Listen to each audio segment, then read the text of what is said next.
Hello friends, good morning. Welcome to ask spoken English academy. मी आरती बाके एक नवीन video घेऊन तुमच्या समोर आले आहे. आज आपण बघणार आहे प्रोनाउन्स. कोणते प्रोनाउन्स आहेत? वी, आवर आणि अस. हे काय आहे तर फर्स्ट पर्सन सिंग्युलर जे आपण आयचं बघितलेलं आहे तसंच हे आहे फर्स्ट पर्सन प्लुरल. प्लुरल म्हणजे काय? अनेक वचनी. अनेक वचनी जे प्रोनाउन्स आहेत त्याच्यामध्ये हे फर्स्ट पर्सन म्हणजे प्रथम पुरुषी, ज्याच्यामध्ये आपण स्वतः इन्व्हॉल्व असतो. जसं आम्ही किंवा आपण म्हणजे काय? माझ्यासोबत अजून काही जण आहेत आणि त्या सगळ्यांचं मिळून मी काहीतरी बोलती आहे तेव्हा आपण वापरतो आम्ही. जसं की आम्ही उद्या येणार आहे, आम्ही सकाळी जिमला जातो, आम्ही संध्याकाळी स्वयंपाक करतो, आम्ही पुढच्या आठवड्यामध्ये गावाला जाणार आहे, आम्ही नेहमीच रीडिंग करतो. ह्याच्यामध्ये आम्ही मध्ये माझ्यासोबत अजून दोघं तिघ जण आहेत किंवा आमचा एक ग्रुप आहे आणि आम्ही या पूर्ण ग्रुपला रेफर करण्यासाठी वी हा शब्द यूज करणार आहे. जसं मुलासाठी आपण ही वापरतो, मुलीसाठी शी वापरतो, तसंच मी आणि माझ्यासोबत जे आहे त्या सगळ्या ग्रुपला मी काय यूज करणार आहे? वी हे प्रोनाउन यूज करणार आहे. म्हणजेच प्रोनाउन मध्ये आहे फर्स्ट पर्सन प्लुरल. प्लुरल म्हणजे अनेक वचनी. हे आहेत प्रोनाउन्स, प्लुरल आहेत आणि हे कंपल्सरी वाक्याच्या सुरुवातीला ॲज अ सब्जेक्ट म्हणून वापरले जाणार आहेत. फर्स्ट पर्सन प्रथम पुरुषी काय करतात? हे रेफर करत असतात, स्वतःबद्दल बोलत असताना. स्वतः म्हणजे माझ्यासोबत अजून थोडे जण आहेत, मी आणि ते इन्क्लुडिंग आमच्यासाठी बोलत असताना आपण वी हा शब्द वापरणार आहे, जिथं आम्ही किंवा आपण या अर्थाने याचा वापर केला जातो. तेच जेव्हा ह्यांच्याबद्दल म्हणजे आम्ही आहोत, आमच्याबद्दल अजून काहीतरी आमचं पोझिशन जर सांगायचं झालं तर तेव्हा आपण यूज करणार आहे आवर. आवर म्हणजे आमचं किंवा आपलं. जसं आपला मुलगा, आमचं क्लास, आमचं ऑफिस, आमचं शहर, आमचा देश. त्याच्यानंतर ना आपले नोट्स. हे जेव्हा बोलायचं असतं तेव्हा आपण यूज करणार आहे आवर हा शब्द. आवर हा शब्द जो आहे तो कधीही एकटा येत नाही, त्याच्यासोबत कंपल्सरी नाउन येणं गरजेचं आहे. ते नाउन सिंग्युलर असू शकतात किंवा प्लुरल पण असू शकतात, पण ते कंपल्सरी येणं गरजेचंच आहे आवर सोबत. मग जर सिंग्युलर असेल तर सिंग्युलर हेल्पिंग वर्ब आणि प्लुरल असेल तर प्लुरल हेल्पिंग वर्ब येणार आहे. जसं आवर क्लास, आमचा class. Our class is at 9 o'clock. आमचा क्लास 9 वाजता आहे. Our train is at 11:30. आमचं ट्रेन 11:30 वाजता आहे. Our next session is on Monday. आमचा नेक्स्ट सेशन मंडेला आहे. म्हणजे फक्त सेशन किंवा ट्रेन किंवा क्लास बद्दल बोलत नाही, तर आमचं ट्रेन, आमचा क्लास, आमचं सेशन हे जेव्हा रेफर करायचं असेल तेव्हा आपण यूज केलेलं आहे आवर हे प्रोनाउन. आणि अस हे काय आहे?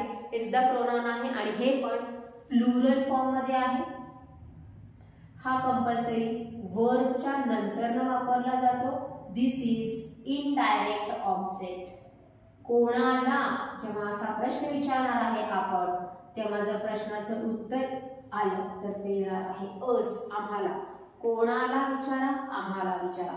कुणाला दाखवा, आम्हाला दाखवा. हे जेव्हा प्रश्नांची उत्तर आले ते असणार आहे अस. हे तिन्ही सुद्धा काय आहेत? फर्स्ट पर्सन प्लुरल प्रोनाउन्स आहेत आणि त्याचे हे काय आहेत? रूप आहेत. स्टार्टिंगला येणार आहे सब्जेक्ट, हा सुद्धा स्टार्टिंगला येतो, पण त्याच्यासोबत कंपल्सरी नाउन येणं गरजेचं आहे.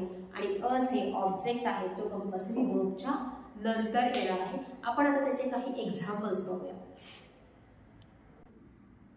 काही एक्झाम्पल बघूया बाय युजिंग वी. वी म्हणजे आम्ही किंवा आपण, जे वाक्याच्या सुरुवातीला आपण यूज करणार आहे ॲज अ सब्जेक्ट म्हणून. We watch your video every day. आम्ही तुझे व्हिडिओ किंवा तुमचे व्हिडिओ दररोज बघतो. आम्ही. We enjoy the world cup last month. आम्ही मागच्या महिन्यात वर्ल्ड कप एन्जॉय केलो. Why are we supporting him. आम्ही त्याला का मदत करत आहोत, आपण त्याला का मदत करत आहोत या अर्थाने. We can't speak loudly in meeting room. Meeting room मध्ये आपण जोरात बोलू शकत नाही.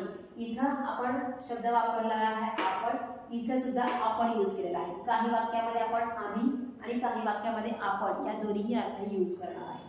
We should use electricity carefully. आपण इलेक्ट्रिसिटी केअरफुली सावधगिरीने वापरायला पाहिजे. केअरफुली म्हणजे काय? काळजीपूर्वक वापरायला पाहिजे. आपण किंवा आम्ही. We are best friends. आपण बेस्ट फ्रेंड्स आहोत किंवा आम्ही बेस्ट फ्रेंड्स आहोत. We have holidays this week, या आठवड्यामध्ये आम्हाला सुट्ट्या आहेत. We had wonderful time last month, मागच्या महिन्यामध्ये आमचा टाइम वंडरफुल होता किंवा गेला या अर्थाने. As a subject we used we, आम्ही किंवा आपण या अर्थाने. जेव्हा आवर हा शब्द घेणार आहे तो काय होणार आहे, आपल्याबद्दल एक्स्ट्रा पजेशन सांगण्यासाठी आपण वापरणार आहे आपलं किंवा आमचं या अर्थाने. आवर क्लास, आवर क्लास म्हणजे फक्त क्लास आहे का, नाही, तर आपला क्लास, आमचा क्लास या अर्थाने घेतले. So our class starts on time daily, रोज आपला क्लास किंवा आमचा क्लास वेळेवर सुरू होतो. Our train is at 11 AM, आमची ट्रेन 11 वाजता आहे. Our daughter stood first in class this year, या वर्षी आमची मुलगी वर्गात पहिली आली. Our teacher motivated us for board exam, board एक्झामसाठी आमच्या शिक्षकांनी आम्हाला प्रोत्साहित केलं किंवा प्रोत्साहन दिलं. Our uniform is different than other college, दुसऱ्या कॉलेजपेक्षा आमचा युनिफॉर्म वेगळा आहे, आमचा किंवा आपला. Our colony has 4 security guards, आमच्या कॉलनीला 4 सिक्युरिटी गार्ड्स आहेत. Our dog doesn't wear mask, आमचा कुत्रा मास्क वापरत नाही. आणि our time table will change next week, पुढच्या आठवड्यामध्ये आमचं टाइम टेबल चेंज होईल किंवा बदलेल. इथं आपण फक्त क्लास बद्दल, ट्रेन बद्दल, डॉक्टर बद्दल नाही बोललेलो नाहीये, तर आमच्या क्लास बद्दल, आमच्या रेल्वे बद्दल, आमच्या मुलीबद्दल, आमच्या शिक्षकांबद्दल, आमच्या युनिफॉर्म बद्दल, आमच्या कॉलनी बद्दल, आमच्या कुत्र्याबद्दल आणि आमच्या टाइम टेबल बद्दल बोललेलं आहे. In general time table, in general कुत्रा, इन जनरल ट्रेन नाहीये, तर ते पर्टिक्युलरली आमचं आहे ते सांगण्यासाठी आपण यूज केलेला आहे आवर हा प्रोनाउन या नाउन सोबत.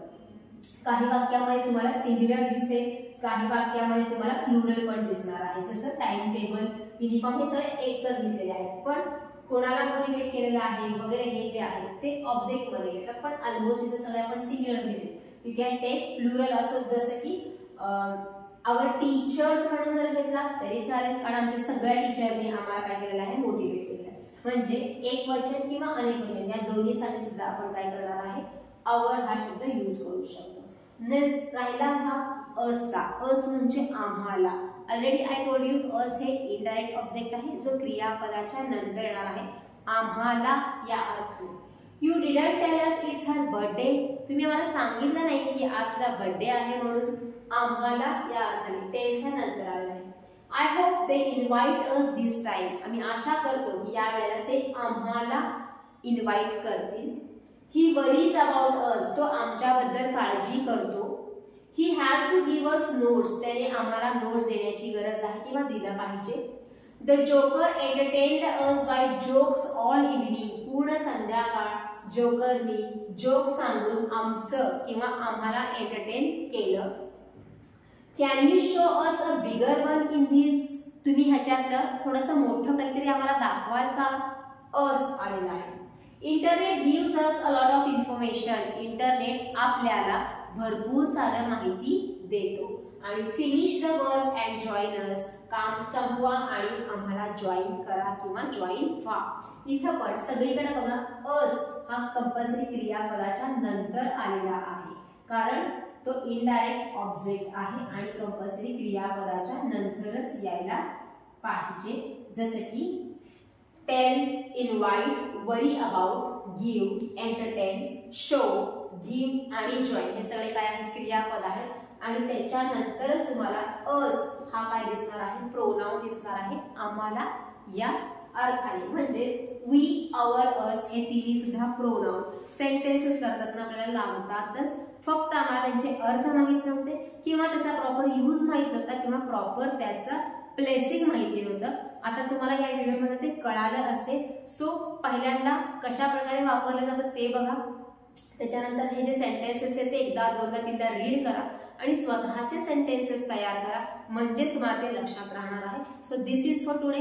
प्रोनाउनचा भाग होता, अनेक वचनी प्रोनाउन होते, फर्स्ट पर्सनचे होते आणि त्यांचे अर्थ आणि सेंटेन्सेस आपण बघितले आहेत. Read the sentence, watch the video again and again and do a lot of practice. You will be perfect day by day in English. Thank you.